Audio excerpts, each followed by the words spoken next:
What in the world was that?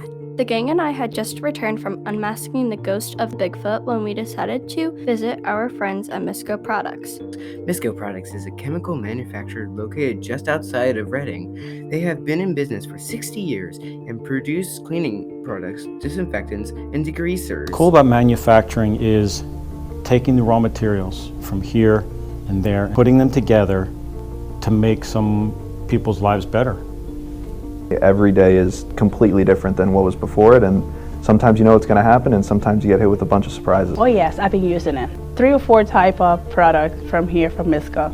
We're making the same product, but every day it's something different, so it can be a challenge to make it and make it right. Our friend Matt Jones is a research chemist at Misco. He was kind enough to demonstrate a new degreaser when we noticed something odd. Carbons and I'm not must make mess.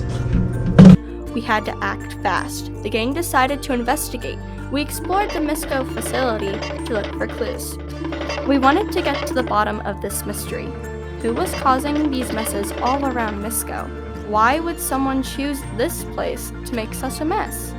We talked to some members of the Misco team to see if they had any information about the mess monster. Just for no reason, no one's around, nothing's around, all of a sudden the pail just falls over on its own. You know, something I never saw before.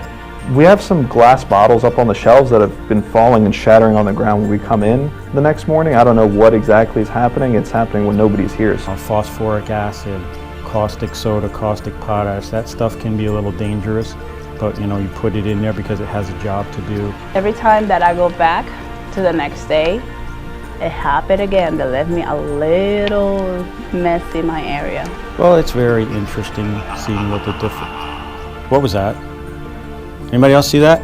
We investigated the sound that Todd heard, and it led us to the tank farm. This seemed like a perfect hideout for a mess monster. Let's see who you really are. Mr. Sugar, why would you want to make such a mess at Misco Products? I prefer it to be messy. What better place than Misco Products? I would have gotten away with it if it wasn't for you meddling kids.